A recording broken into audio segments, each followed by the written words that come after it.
Join me as I explore the shocker of Mali and Algeria being on the edge of war, which the media won't normally say, and try to make sense of it all. This isn't just a border dispute. It's a dangerous game of shadow wars, drone strikes, and accusations of state-sponsored terrorism unfolding in one of the most strategic regions on Earth. But here's the real twist. The world media is almost silent. Why? And deeper still, was the drone strike a provocation or a warning shot? Was this just diplomatic noise, or is someone preparing for a war the rest of us don't see coming? By the end of this video, you'll understand the hidden agendas, the betrayal behind the headlines, and why this clash could reshape the entire balance of power in the Sahel.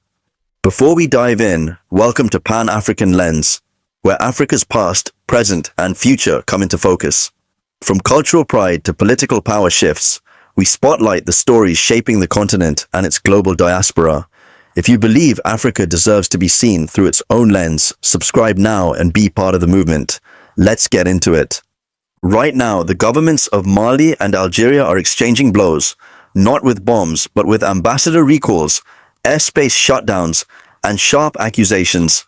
On March 31st, a Malian military drone was shot down near the Tinzaouatin area in northern Mali. Within days, Mali publicly accused Algeria of aggression, calling the drone strike a hostile act against the entire alliance of Sahel states. That's Mali, Burkina Faso, and Niger. But Algeria didn't sit back.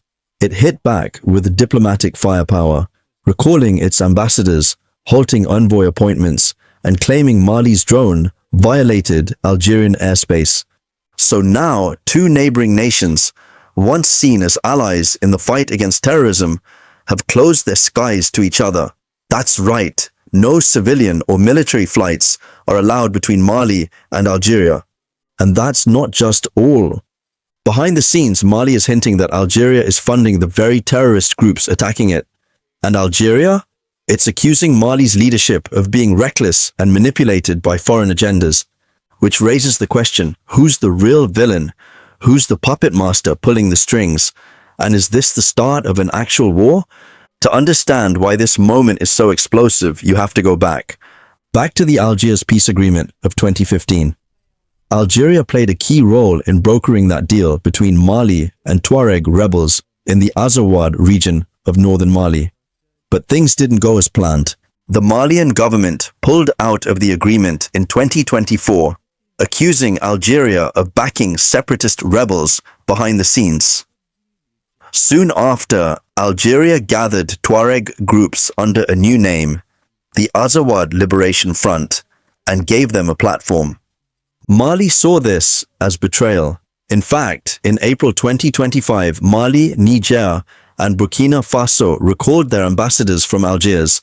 They accused Algeria of arming enemies, shooting down drones, and undermining the AES bloc.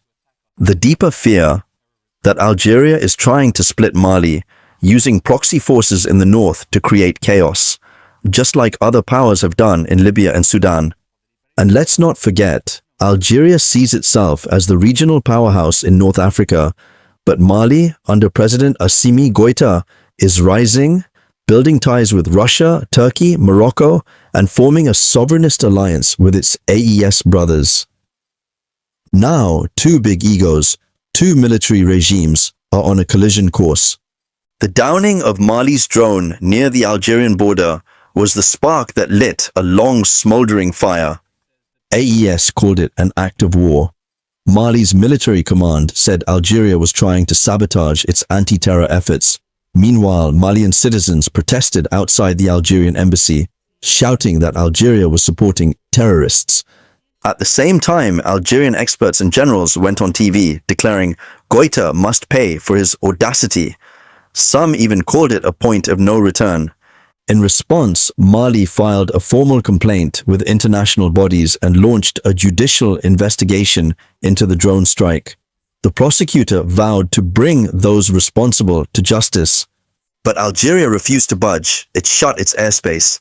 It dismissed the accusations, and it suggested that Mali's government was being manipulated by external players, including Morocco.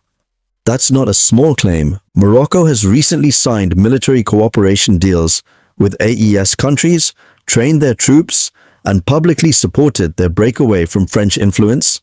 In fact, King Mohammed VI hosted AES foreign ministers in Rabat.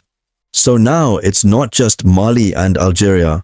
It's a geopolitical triangle, AES versus Algeria, with Morocco waiting in the wings. The stakes: control of mining routes, supply chains, and borders rich in gold, oil, uranium, and other natural resources. In short, Africa's future exports and energy sectors are in play. Here's what the mainstream media isn't telling you. This isn't just about a drone. It's about who gets to shape the future of Africa. Africans or outsiders. Algeria portrays itself as a neutral peacemaker, but according to multiple African analysts, Algeria is playing both sides, funding proxy groups while pretending to mediate.